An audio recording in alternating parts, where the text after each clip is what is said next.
अब बेटा यहां ध्यान से देखिए, तो if all the properties of a compound cannot be explained by one structure, then two or more possible structure of a compound are given to explain all the properties of the compound. The possible structures which are given are known as resonating structures. For example, these two are the resonating structures of benzene, and this process is called resonance. This process is called resonance or resonance effect to convert into resonating structures. अब resonating structures में convert करना है तो आपको बेटा थोड़ी सी चीजें पता होनी चाहिए कि रेजोनेंस शो कब करेंगे हम। रेजोनेंस के लिए बहुत सारी कंडीशंस है, जिसमें से सबसे इंपॉर्टेंट कंडीशन है कि there must be conjugation in the molecule. Conjugation in the molecule, molecule में क्या चीज होनी चाहिए? कंजुगेशन।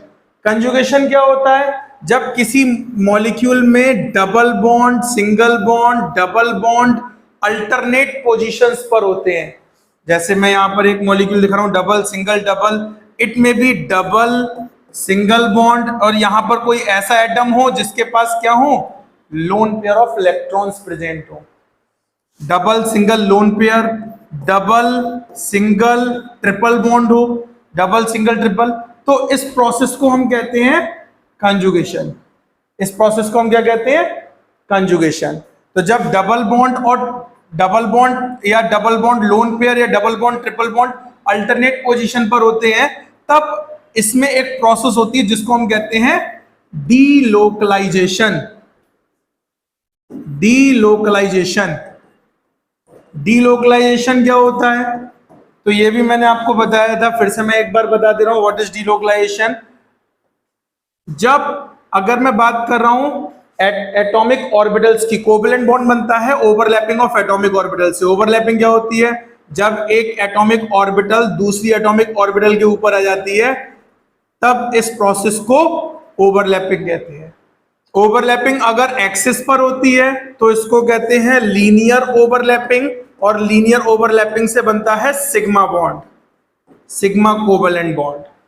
अगर बेटा पी ऑर्बिटल की मैं बात कर रहा हूं, पी ऑर्बिटल अगर हेड टू हेड ओवरलैपिंग कर रही है तो यहां पर भी बेटा ये एक्सिस पर होगी ओवरलैपिंग। अगर आप इसको इंक्रीज करोगे, आगे बढ़ाओगे एक्सिस को, तो आपको ओवरलैपिंग एक्सिस पर मिलेगी, और एक्सिस पर होने वाली ओवरलैपिंग को लीनियर ओवरलैपिंग कहते हैं। इससे भी कौन सा बॉन्ड बनेगा? Sigma bond. लेकिन अगर आपकी P orbitals P Y orbital से, जैसे एक ऑर्बिटल ये है और दूसरी ऑर्बिटल ये है, इसकी एक्स एक्सिस ये हो जाएगी, बाई एक्सिस इसकी ये हो गई, इस वाले की ये हो गई, जेड एक्सिस इसकी ये हो गई, इसकी ये हो गई। अगर आप ओवरलैपिंग चेक करेंगे तो ओवरलैपिंग किसी भी एक्सिस पर नहीं मिल रही है। ओवरलैपिंग एक्सिस पर नहीं होती है, अगर ऊपर और नीचे होती है, एक्सिस के परपेंडिकुलर होती है, तब इस तरह की ओवरलैपिंग को लेटरल ओवरलैपिंग या पार्शियल ओवरलैपिंग या फिर साइड वाइज ओवरलैपिंग कहते हैं। और इस ओवरलैपिंग से जो बॉन्ड बनता है वो होता है बेटा पाई बॉन्ड। ठीक है, ओवरलैपिंग से कौन सा बॉन्ड बनेगा? Pi bond, side wise overlapping से। अब अगर मैं बात कर रहा हूं बेटा लोकलाइज्ड बॉन्ड की, जैसे मैंने एग्जांपल लिया CH2 डबल बॉन्ड CH2, इसमें अगर मैं बात करूं तो CH2 डबल बॉन्ड CH2 में डबल बॉन्ड है, एक सिग्मा बॉन्ड होता है डबल बॉन्ड में और एक पाई बॉन्ड। CH2 को मैं ऐसे शो कर सकता हूं CHH, डबल बॉन्ड का एक बॉन्ड तो मैंने सिंगल बॉन्ड दिखा दिया सिग्मा, H और H, बाकी के पाई बॉन्ड्स को मैं ऊपर और नीचे अलग से शो कर दे रहा हूं। ये एक इसकी पाई ऑर्बिटल हो गई और ये इसकी मतलब एक अनहाइब्रिड ऑर्बिटल। ये अनहाइब्रिड ऑर्बिटल होती हैं जो पाई बॉन्ड बनाती हैं। इनके बीच में ओवरलैपिंग होगी तो इलेक्ट्रॉन्स जो हैं वो इन दोनों ऑर्बिटल्स के बीच में रहेगा। अगर किसी पाई बॉन्ड का इलेक्ट्रॉन दो एटम्स की ऑर्बिटल्स के बीच में रहता है इफ, तो इस तरह का जो बॉन्ड होता है इसको हम लोकलाइज्ड केमिकल बॉन्ड कहते हैं। इसको हम क्या कहेंगे? Localised chemical bond. समझ में आ गई बात?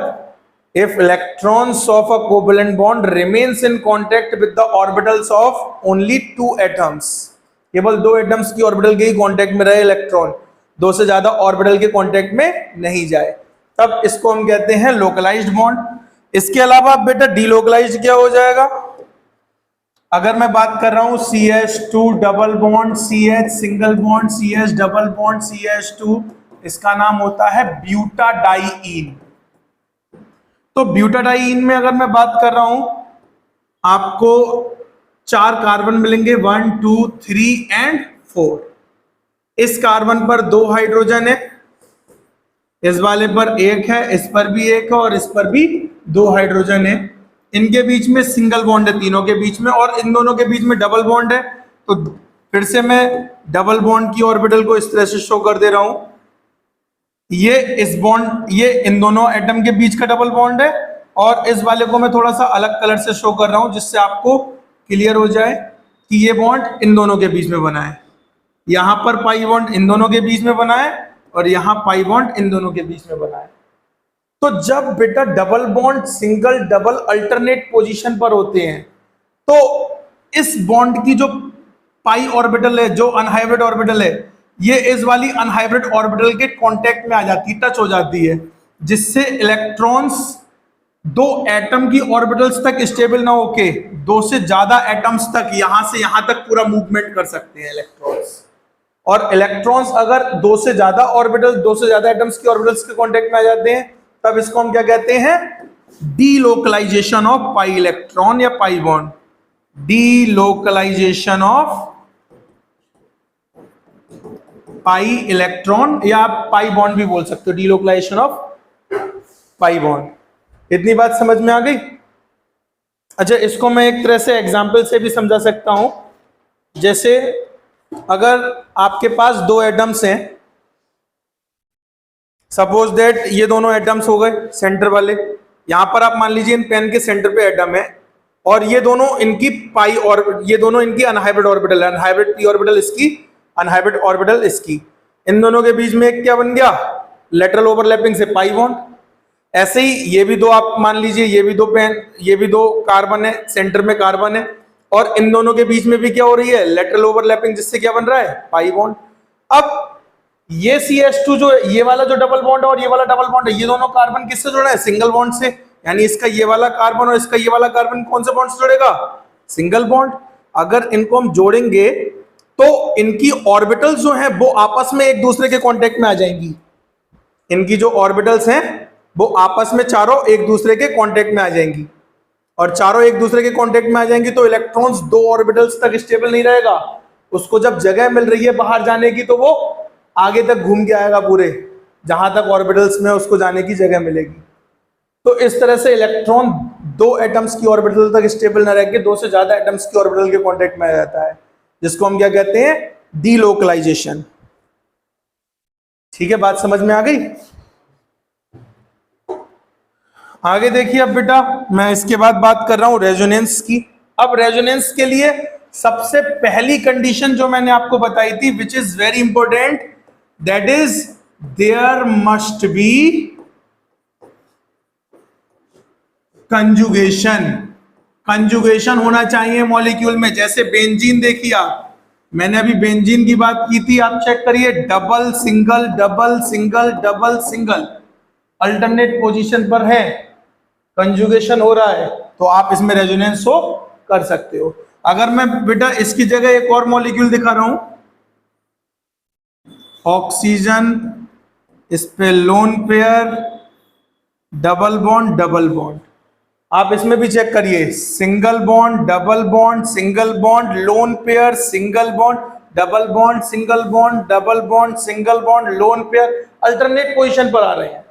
और अल्टरनेट पोजीशन पर आ रहे हैं तो इसमें भी क्या हो रहा है? कंजुगेशन। और कंजुगेशन हो रहा है तो इसमें भी आप रेजोनेंस को शो कर सकते हो। समझ में आ गई बात? इस कंपाउंड का नाम जो होता है वो होता है फ्यूरेन। इस कंपाउंड का नाम फ्यूरेन होता है।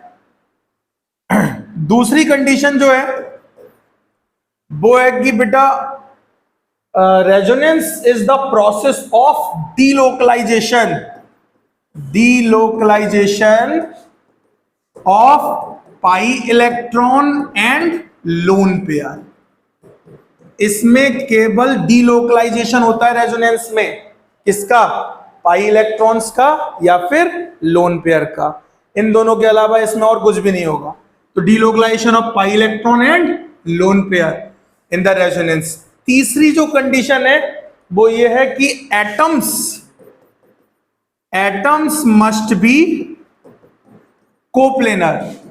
कोप्लेनर का मतलब जितने भी एटम्स हैं वो एक ही प्लेन में होने चाहिए। मतलब जैसे अगर मैं बात कर रहा हूं किसी मॉलिक्यूल में 5 एटम है, अब 4 मान लीजिए इस बुक के 4 कॉर्नर पर है और 5वां ऊपर है, तो वो कोप्लेनर नहीं हुआ।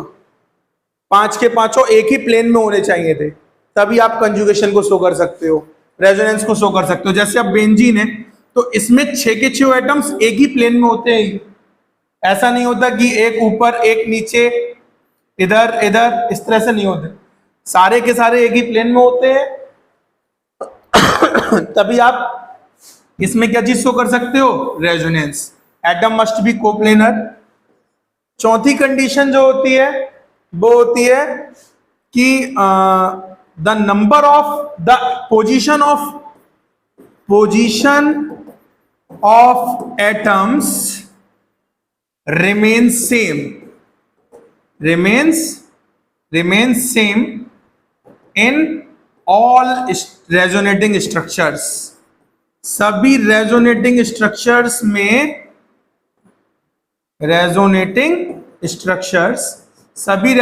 स्ट्रक्चर्स में आपके एटम्स की पोजीशन जो है वो सबकी सेम रहेगी, किसी भी एटम की पोजीशन चेंज नहीं होगी। ठीक है, हमें रेजोनेंस शो करना है। रेजोनेंस में केवल डीलोकलाइजेशन कराना है, किसका?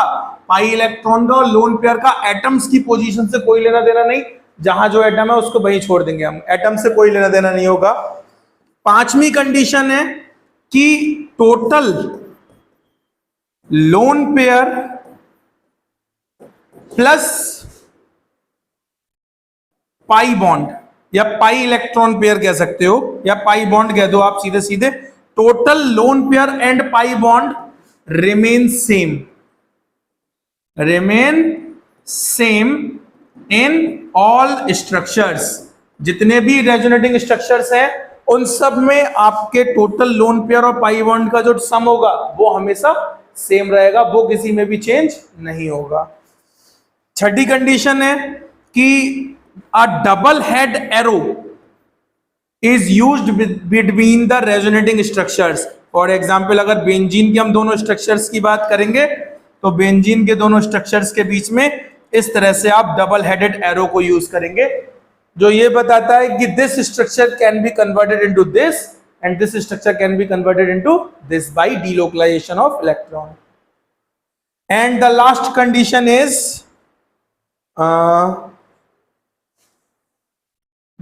कंडीशन इज बस इतनी है रेजोनेंस के लिए, इतनी कंडीशंस हैं। अब जैसे हम शो कैसे करते हैं, जैसे एग्जांपल देखिए आप, यहां पर एग्जांपल से क्लियर हो जाएगा आपको। मैं नाइट्रो ग्रुप का बता रहा हूं। सबसे पहले नाइट्रो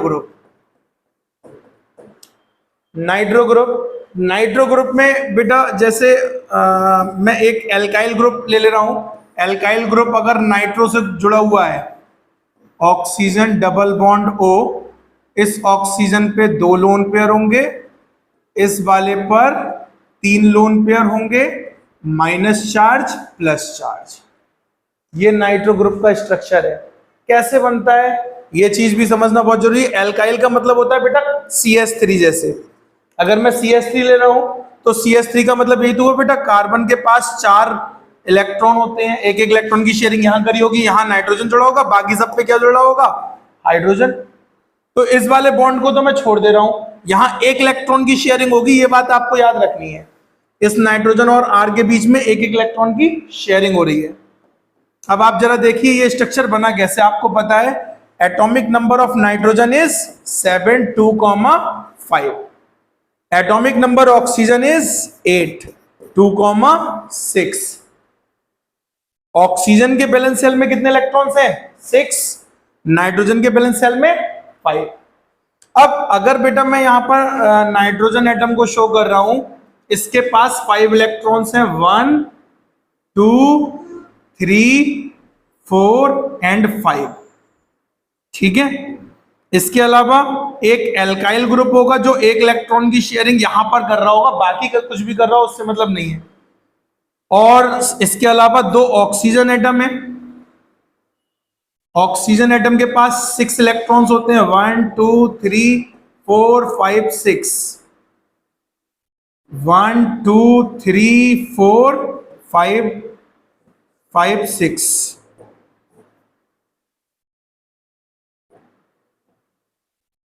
अब बेटा जरा चेक कीजिए, ऑक्टेट कंप्लीट कराते हैं हम इनका। सबसे पहले तो इधर एक एक इलेक्ट्रॉन की शेयरिंग होगी। नाइट्रोजन का ऑक्टेट यहीं पे कंप्लीट हो गया। हो गया नाइट्रोजन का ऑक्टेट कंप्लीट, 1 2 3 4 5 6 7 8। और इस ऑक्सीजन ने दोनों इलेक्ट्रॉन नाइट्रोजन के ले लिए, जबकि यहां पर दो दो इलेक्ट्रॉन की शेयरिंग हो रही है। अब शेयरिंग हो रही है तो आप इसको किस तरह से शो करोगे बेटा, जरा यहां ध्यान से देखिए। आपके पास एक नाइट्रोजन एटम था, एक इलेक्ट्रॉन की शेयरिंग हुई, यानी सिंगल कोवलेंट बॉन्ड बनेगा इस तरफ। यहां दो इलेक्ट्रॉन की शेयरिंग हुई तो डबल कोवलेंट बॉन्ड इस ऑक्सीजन के साथ, और ऑक्सीजन पे क्या आ गए, एक और दो, दो लोन पेयर, एक और दो लोन पेयर। इस वाले एटम के साथ बेटा नाइट्रोजन के दोनों इलेक्ट्रॉन ऑक्सीजन ले रहा है। जब एक एटम दूसरे एटम के इलेक्ट्रॉन्स लेता है, पूरा एक पेयर लेता है, तो उनके बीच में कोऑर्डिनेट बॉन्ड बनता है, जिसको हम प्रेजेंट टाइम में कोवलेंट बॉन्ड की तरह ही शो कर सकते हैं। बस जिसके इलेक्ट्रॉन जाते हैं दूसरा एटम ले रहा होता है, जो इलेक्ट्रॉन लेता है उसके ऊपर माइनस चार्ज शो करते हैं, और जो दे रहा होता है उसके ऊपर प्लस चार्ज। तो इसके ऊपर प्लस आ गया क्योंकि इसके दोनों इलेक्ट्रॉन किसने ले लिए, ऑक्सीजन ने। ऑक्सीजन के पास कितने इलेक्ट्रॉन पेयर थे, 1 2 3, तो इसके पास 3 लोन पेयर आप शो कर सकते हो। और ये आपका स्ट्रक्चर बन गया जो मैंने पहले बनाया था। समझ में आ गया कैसे बना? तो ये तो आपका हो गया बेटा पहला स्ट्रक्चर। अब रेजोनेंस क्या होता है, यहां तक कोई रेजोनेंस नहीं है, पहले आप रेजोनेंस समझ लीजिए। रेजोनेंस क्या है, मैं इसको रफ कर दे रहा हूं इतना। रेजोनेंस में क्या होगा, ये स्ट्रक्चर एक दूसरे स्ट्रक्चर में कन्वर्ट होगा, किसके चक्कर में, डीलोकलाइजेशन में। बेटा मैंने आपको बताया रेजोनेंस में एटम्स की पोजीशन चेंज नहीं होती है, आर जहां है वहीं पे लिखा, एन जहां है वहीं पे लिखा, ओ और ओ जहां पर थे वहीं पे लिख दिए। मैंने दूसरी बात बताई थी कि रेजोनेंस में केवल डीलोकलाइजेशन पाई इलेक्ट्रॉन का होता है और लोन पेयर का होता है। तो पाई इलेक्ट्रॉन और लोन पेयर को छोड़ के आप बाकी बना दीजिए। सिंगल बॉन्ड पाई बॉन्ड नहीं होता, सिंगल बॉन्ड कौन सा बॉन्ड होता है, सिग्मा। तो ये हमने सिग्मा बना दिया, इधर भी एक सिग्मा बॉन्ड बनाया, इधर भी एक सिग्मा बॉन्ड बना दिया। भाई इसका जो पाई बॉन्ड है उसको छोड़ दिया, और बाकी मैंने लोन पेयर को भी छोड़ दिया है। ठीक है, अब देखो बेटा पहले हमें यहां पर यह पहचानना पड़ेगा कि कंजुगेशन हो कहां पर रहा है। ये double bond, single, lone pair, समझ में आ गई बात, डबल सिंगल लोन पेयर, ये आपका कंजुगेशन हुआ। सिंगल, अब आप ये सोचो सिंगल डबल लोन पेयर, तो ये कंजुगेशन नहीं हुआ। डबल के साथ सिंगल होता, सिंगल के बाद लोन पेयर होता तो कंजुगेशन होगा। तो डबल सिंगल लोन पेयर, ये तीन चीजें कंजुगेशन में आएंगी। एक तो ये डबल बॉन्ड, सिंगल बॉन्ड और एक लोन पेयर। बाकी के पेयर्स इसमें पार्टिसिपेट नहीं करेंगे कंजुगेशन में। और कंजुगेशन में अगर यही पार्टिसिपेट कर रहे हैं तो डीलोकलाइजेशन केवल उन्हीं इलेक्ट्रॉन्स का होता है जो कंजुगेशन में आते हैं। जैसे यहां पर ये कंजुगेशन में आ गया डबल बॉन्ड, ये लोन पेयर कंजुगेशन में आ गया, तो इन्हीं दोनों का डीलोकलाइजेशन होगा, बाकियों से कोई लेना देना नहीं होगा। तो बाकी के आप जो 4 पेयर हैं, बाकी के मतलब 2 पेयर इसके और 2 पेयर इसके, आप इनको बना सकते हो, इनसे हमें कोई लेना देना नहीं है, इनका कंजुगेशन में कोई पार्टिसिपेशन नहीं है। अब जो कंजुगेशन में पार्टिसिपेट कर रहे थे, अगर मैं इन ग्रुप की बात कर रहा हूं, जरा ध्यान से देखिएगा, ये डबल बॉन्ड और ये लोन पेयर। देखो सबसे पहले क्या होगा, लोन पेयर बेटा प्लस वाले एटम की तरफ डिसोसिएट हो जाएगा डीलोकलाइजेशन में। डीलोकलाइजेशन का मतलब एक बॉन्ड दूसरी तरफ, दूसरा बॉन्ड। अब बेटा अगर इधर इलेक्ट्रॉन्स आएंगे तो ये आगे वाले इलेक्ट्रॉन को रिपल करेंगे, जिससे आगे वाले बॉन्ड के इलेक्ट्रॉन आगे की तरफ शिफ्ट हो जाएंगे। अब बेटा देखो यहां एक पेयर आ गया तो यहां कौन सा बॉन्ड आ जाएगा, डबल बॉन्ड। यहां डबल बॉन्ड आ गया, ये वाला डबल बॉन्ड आ गया, क्योंकि एक पेयर आ गया, एक पेयर से तो एक बॉन्ड बनता है। दूसरा ये बॉन्ड इधर चला गया तो इस एटम पर एक लोन पेयर आ गया, जिसकी तरफ इलेक्ट्रॉन जाएगा उस पर माइनस चार्ज आएगा और दूसरे वाले एटम पर प्लस। इस वाले एटम पर देखो ये लोन पेयर आया, पहले से एक प्लस चार्ज था तो लोन पेयर ने प्लस चार्ज पहले वाला खत्म कर दिया होगा, इसने लोन पेयर दिया तो इस पे प्लस चार्ज आएगा, माइनस पहले से था प्लस आएगा तो माइनस प्लस एक दूसरे को कैंसिल कर देंगे और इसके ऊपर नेट चार्ज क्या बचेगा, जीरो। इसके ऊपर कोई और एक्स्ट्रा चार्ज नहीं होगा। अब आप चेक करिए ये दोनों रेजोनेटिंग स्ट्रक्चर्स हैं। रेजोनेंस को शो करने के लिए कर्व एरो का यूज किया जाता है, ये बात याद रखिए, कर्व एरो का यूज किया जाता है डीलोकलाइजेशन शो करने के लिए। तो ये डीलोकलाइजेशन शो कर रहे हैं हम, अगर आप कर्व एरो का यूज नहीं करोगे तो आपका डीलोकलाइजेशन गलत हो जाएगा। ठीक है, अब आप दोनों रेजोनेटिंग स्ट्रक्चर्स में चेक कीजिए, एटम्स की पोजीशन चेंज नहीं की, बॉन्ड चेक करिए, इसमें भी एक डबल बॉन्ड है, इसमें भी एक डबल बॉन्ड है। इसमें कितने इलेक्ट्रॉन पेयर है, 1 2 3 4 5 इलेक्ट्रॉन पेयर्स हैं। अगर मैं पेयर्स की बात कर रहा हूं बेटा तो एक पेयर ये, दूसरा, तीसरा, चौथा, पांचवा, 5 पेयर है। इसमें भी चेक कीजिए 1 2 3 4 5। इस पे भी एक नाइट्रोजन पे प्लस है, एक ऑक्सीजन पे माइनस है, इसमें भी नाइट्रोजन पे प्लस है, एक ऑक्सीजन पे माइनस है। यानी कुल मिला के सभी चीजें आप चेक करिए, रेजोनेटिंग स्ट्रक्चर्स में सारी चीजें सेम रहती हैं, इसीलिए वो दोनों पॉसिबल है स्ट्रक्चर। आप ये बनाओ तो भी सही है और ये बनाओ तो भी सही है। रेजोनेटिंग स्ट्रक्चर्स पॉसिबल होते हैं और वो पॉसिबल स्ट्रक्चर्स में से आप अगर कोई भी एक स्ट्रक्चर बनाते हो तो वो आपका सही माना जाता है। ठीक है, तो ये दोनों क्या होगा इसके रेजोनेटिंग स्ट्रक्चर्स। अब रेजोनेटिंग स्ट्रक्चर्स के बारे में एक चीज और बता दूं बेटा, किसी भी कंपाउंड के रेजोनेटिंग स्ट्रक्चर जितने ज्यादा होते हैं उतनी ज्यादा उसकी स्टेबिलिटी होती है। जैसे इसके रेजोनेटिंग स्ट्रक्चर कितने हैं, 2। अब कोई और कंपाउंड है उसके रेजोनेटिंग स्ट्रक्चर 4 हैं, किसी के 5 हैं, किसी के 6 हैं। तो जितने ज्यादा रेजोनेटिंग स्ट्रक्चर बनेंगे उतनी ज्यादा स्टेबिलिटी होगी। ठीक है, इसके बाद देखो बेटा मैं आपको रेजोनेंस ओजोन में बता रहा हूं। ओजोन, ओजोन मॉलिक्यूल का फॉर्मूला होता है O3। ओजोन का फॉर्मूला क्या होता है, O3। ऑक्सीजन, ऑक्सीजन के बैलेंस शेल में 6 इलेक्ट्रॉन होते हैं, 1 2 3 4 5 6। दूसरे ऑक्सीजन के भी 6, 1 2 3 4 5 6। तीसरे ऑक्सीजन के भी 6, 1 2 3 4 5 6। अब आप चेक करिए, इसका ऑक्टेट कंप्लीट, इसका ऑक्टेट कंप्लीट, 2 इलेक्ट्रॉन की शेयरिंग हुई, लेकिन तीसरे वाले एटम ने 2 इलेक्ट्रॉन लिए, तो 2 एटम्स के बीच में तो बेटा डबल बॉन्ड आएगा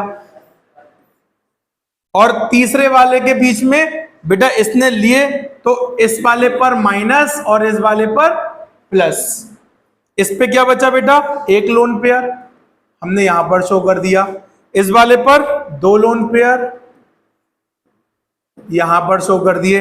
इस वाले पर 3, 1 2 3 4 5 6। ये पहला स्ट्रक्चर बन गया आपका ओजोन का। अब रेजोनेंस शो करना है तो आपको पता है डबल हेडेड एरो यूज करेंगे। आपको ये देखना है कि कंजुगेशन कहां पर हो रहा है। कंजुगेशन का मतलब डबल, सिंगल, लोन पेयर। अब आप चेक करिए जरा, इसमें ये डबल बॉन्ड है, ये सिंगल बॉन्ड है और ये लोन पेयर है। डबल, सिंगल, लोन पेयर, ये तीनों किस में आ गए, कंजुगेशन में। और कंजुगेशन में आ गए तो यहाँ डीलोकलाइजेशन होगा, ये लोन पेयर इधर और ये डबल बॉन्ड इस ऑक्सीजन पे आ जाएगा। क्या होगा, अगला स्ट्रक्चर देखिए आप, ऑक्सीजन, ऑक्सीजन, ऑक्सीजन, तीनों हमने बना लिए। ये लोन पेयर इधर आ गए तो इन दोनों के बीच में कौन सा बॉन्ड हो गया, डबल बॉन्ड। इसने लोन पेयर दिया तो इस पे कैसा चार्ज आएगा, plus. Plus charge minus charge को खत्म कर देगा भाई, प्लस चार्ज क्या करेगा, माइनस चार्ज को कैंसिल कर देगा, तो इसके ऊपर कोई चार्ज नहीं बचेगा। एक पेयर चला गया तो इसके पास कितने पेयर बचे, 2 इलेक्ट्रॉन पेयर। हमने 2 इलेक्ट्रॉन पेयर शो कर दिए। अब इसने इधर दिए तो इसके पास पहले से 2 पेयर थे, एक और आ गया तो कितने इलेक्ट्रॉन पेयर हो गए, 3। एक बॉन्ड इधर आ गया तो इधर अब कौन सा बॉन्ड बचा, सिंगल। अब इसने अगर लिया तो इस पर कैसा चार्ज आएगा, माइनस। इसने इधर दिया था तो इस पे कैसा आना चाहिए था, माइनस आना चाहिए था। इसने इधर दिया तो एक प्लस आना चाहिए, माइनस प्लस ने एक दूसरे को क्या कर दिया, कैंसिल। जो चार्ज पहले से था वही चार्ज प्रेजेंट रहेगा, बाकी जो एक्स्ट्रा चार्ज आना था वो सब खत्म हो गया। समझ में आ गई बात? तो ये दूसरा स्ट्रक्चर बन गया ओजोन का जो पॉसिबल होगा। अब इसके बाद देखो तीसरा कौन सा स्ट्रक्चर पॉसिबल होगा। इसके ऊपर ये बेटा माइनस चार्ज लगा हुआ है, this is the minus charge present on this oxygen. आगे देखो बेटा, इसके बाद क्या होगा, इस पे प्लस चार्ज है ना, तो ये डबल बॉन्ड इस ऑक्सीजन की तरफ डिसोसिएट हो जाएगा, जिससे यहां पर तीसरा स्ट्रक्चर बनेगा ओ ओ ओ। इस वाले से कोई लेना देना नहीं था, तो इस पे हमारे जो 3 लोन पेयर थे वो एज इट इज रहेंगे माइनस चार्ज के साथ। ये बॉन्ड इधर डिसोसिएट हुआ तो इस पर एक लोन पेयर पहले से था, एक और आ गया, बॉन्ड इधर आएगा तो इस पे कैसा चार्ज आएगा, माइनस, माइनस प्लस एक दूसरे को खत्म कर देगा तो इसका चार्ज खत्म। ये बॉन्ड इधर डिसोसिएट हुआ तो इस पर कैसा चार्ज आ जाएगा, इस वाले ऑक्सीजन पे प्लस चार्ज। ये तीसरा रेजोनेटिंग स्ट्रक्चर बन जाएगा। समझ में आ गई बात? और ऐसे ही आपका एक चौथा स्ट्रक्चर पॉसिबल है जो इससे हम बना सकते हैं। अगर ये वाला बॉन्ड आपका, अगर ये वाला बॉन्ड केवल इस तरफ डिसोसिएट हो रहा होता तो आपका चौथा स्ट्रक्चर क्या बनता, ये वाला बॉन्ड इस तरफ डिसोसिएट होता, ऑक्सीजन ऑक्सीजन, इस वाले ऑक्सीजन पे 2 पेयर थे, 2 पेयर के साथ इस पे कैसा चार्ज आ जाएगा, प्लस चार्ज। इधर आपका 3 इलेक्ट्रॉन पेयर थे वो ऐसे ही रहेंगे, इनसे कोई लेना देना नहीं है। 1 2 3 4 5 6 इस पे माइनस चार्ज था। बस ये बॉन्ड अगर इधर डिसोसिएट होगा, ये वाला इधर डिसोसिएट होगा तो इसका जो प्लस चार्ज है वो खत्म हो जाएगा और इस पे 2 पेयर हो जाएंगे। तो ये आपका चौथा रेजोनेटिंग स्ट्रक्चर हो जाएगा। ये 4 रेजोनेटिंग स्ट्रक्चर्स ओजोन में पॉसिबल होते हैं। आप चेक करके देखिए, सभी स्ट्रक्चर्स में total number of electron pair same होंगे। जैसे इसमें 1 2 3 4 5 6 7 पेयर है, 1 2 3 4 5 6 और साथ में डबल बॉन्ड आ गया। भाई हमें डबल बॉन्ड भी तो काउंट करना है। 1 2 3 4 5 6 एक डबल बॉन्ड 7, 1 2 3 4 5 6 7। तो total number of pi electron या double bond, pi bond and lone pair will remain same in all resonating structure. और सब पर देखो एक प्लस एक माइनस, एक प्लस एक माइनस, एक माइनस एक प्लस एक माइनस एक प्लस, सब पे प्लस और माइनस चार्ज जो है वो हर एक मॉलिक्यूल में रहेगा। किसी एक एटम पर प्लस होगा, किसी दूसरे एटम पर माइनस होगा। यहां तक कोई डाउट? इतना ही मैंने आपको कल कराया था। इसके बाद आगे का अब मैं करा रहा हूं। बेटा आगे देखिए, आपका रेजोनेंस जो होता है, रेजोनेंस इफेक्ट 2 टाइप का होता है, या तो प्लस आर या minus R. Plus R effect कौन सा होता है? ये effect generally electron donating group show करते हैं। अब बात आती है what are electron donating group. ऐसे ग्रुप जिनके सेंट्रल एटम पर लोन पेयर हो, जो लोन पेयर डोनेट करने की टेंडेंसी रखे, वो आपके इलेक्ट्रॉन डोनेटिंग ग्रुप्स में आ जाते हैं। जैसे मैं एग्जांपल यहां पर दिखा रहा हूं। सबसे पहला एग्जांपल है क्लोरोबेंजीन। क्लोरोबेंजीन, क्लोरोबेंजीन का फॉर्मूला होता है, बेंजीन के ऊपर एक क्लोरीन एटम लगा होता है। ठीक है, ध्यान से समझना बेटा। पहले मैं एक स्ट्रक्चर आपको बना के दिखाऊंगा, फिर इसकी ट्रिक बताऊंगा कि हम ट्रिक से इसको किस तरह से बहुत सिंपल तरीके से बना सकते हैं। क्लोरोबेंजीन में क्लोरीन एटम पर 3 लोन पेयर होते हैं, और बेंजीन तो आपको पता है ये होगी। ठीक है, क्लोरोबेंजीन पे, क्लोरीन पे ये 6 इलेक्ट्रॉन कैसे है आपको पता है। क्लोरीन का एटॉमिक नंबर 17 होता है, 2,8,7। 7 इलेक्ट्रॉन प्रेजेंट है उसके आउटरमोस्ट शेल में। एक इलेक्ट्रॉन ने एक बॉन्ड बनाया, शेयरिंग करी कोवैलेंट बॉन्ड बनाने के लिए। बाकी के 6 इलेक्ट्रॉन हमने रिप्रेजेंट कर दिए, जो आपके लोन पेयर बन गए हैं 3। समझ में आ गई बात? अब आगे देखिए, इसके बाद बेटा रेजोनेटिंग स्ट्रक्चर्स जब भी आप किसी भी एरोमेटिक कंपाउंड के बनाए तो वो 5 होते हैं। आपको हर बार 5 रेजोनेटिंग स्ट्रक्चर्स बना लेने हैं। ये पहला हो गया, ये दूसरा,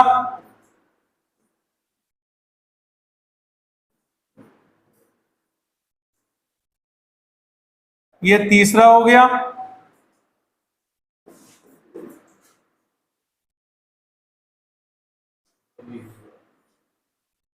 ये चौथा हो गया, और ये आपका लास्ट स्ट्रक्चर हो गया। आपको हर बार 5 स्ट्रक्चर बनाने पड़ेंगे एरोमेटिक कंपाउंड्स के लिए। मैंने इन सब की, देखो मैंने आपको बताया था रेजोनेंस में एटम्स की पोजीशन चेंज नहीं होती, इसलिए मैंने सारी पोजीशंस बना दी। केवल किसको रिप्रेजेंट नहीं किया है, पाई बॉन्ड को और लोन पेयर को, because resonance is the process of delocalisation of pi bond और लोन पेयर। तो ये बात बहुत इंपॉर्टेंट है कि लोन पेयर और पाई बॉन्ड को मैंने अभी रिप्रेजेंट नहीं किया है, क्योंकि डीलोकलाइजेशन यहीं से होगा। अब मैंने अभी आपको बताया कि ये कैसा ग्रुप होता है, इलेक्ट्रॉन डोनेटिंग ग्रुप, यानी ये इलेक्ट्रॉन डोनेट करेगा। डीलोकलाइजेशन को देखो हम इस तरह से शो कर रहे हैं, ये इलेक्ट्रॉन डोनेट करेगा इस तरफ, तो ये पाई बॉन्ड किस तरफ डिसोसिएट हो जाएगा, इस वाली पोजीशन पर, और इस वाली पोजीशन पर हो जाएगा। तो बाकी के दोनों बॉन्ड से कोई लेना देना नहीं, वो ऐसे ही आ गए। जो दो लोन पेयर थे वो एज इट इज रहे, जो चेंज हुआ वो मैं यहां पर दिखा रहा हूं। ये लोन पेयर इधर आ गया तो इधर डबल बॉन्ड आ जाएगा, इसने इलेक्ट्रॉन पेयर दिया तो इस पे प्लस चार्ज, और इस वाले कार्बन पर कैसा चार्ज आया होगा, माइनस। ये बॉन्ड इधर डिसोसिएट हुआ तो इस पे लोन पेयर के साथ एक माइनस चार्ज आ जाएगा, और इस वाले पर, इस वाले कार्बन पर, क्योंकि डबल बॉन्ड यहां का गया है तो इस वाले कार्बन पर प्लस चार्ज आएगा, और प्लस माइनस एक दूसरे को कैंसिल कर देंगे, प्लस माइनस एक दूसरे को कैंसिल कर देंगे, तो ये यहां पर नहीं आएंगे। ठीक है, ये आपका दूसरा स्ट्रक्चर हो गया।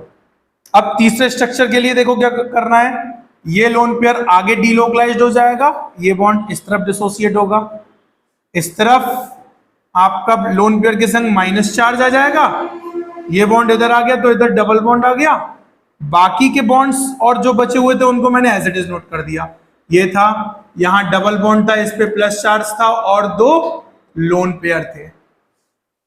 फिर से डीलोकलाइजेशन होगा आगे, ये लोन पेयर इधर आ जाएगा, ये वाला बॉन्ड इस तरफ डिसोसिएट हो जाएगा, और इस पे लोन पेयर के साथ माइनस चार्ज, ये इधर आ गया तो इधर डबल बॉन्ड बन गया। बाकी के जो बॉन्ड्स थे उनको एज इट इज हमने बना दिया, ये वाला प्रेजेंट था, यहां डबल बॉन्ड था, इस पे दो इलेक्ट्रॉन पेयर थे और प्लस चार्ज था, और फाइनली क्या होगा, ये लोन पेयर इधर आ जाएगा और डबल बॉन्ड वापस क्लोरीन पर चला जाएगा, वापस जाएगा। तो आप चेक करिए, यहां पर डबल बॉन्ड था, यहां डबल बॉन्ड था, इस पे दो इलेक्ट्रॉन पेयर पहले से प्रेजेंट थे, बाकी का चेंज क्या हुआ, ये इधर आ गया तो इधर डबल बॉन्ड बन गया, इसके इलेक्ट्रॉन पेयर ऊपर वापस चले गए, यहां कैसा चार्ज आएगा, इलेक्ट्रॉन इधर जाएंगे माइनस, माइनस से प्लस चार्ज खत्म हो जाएगा।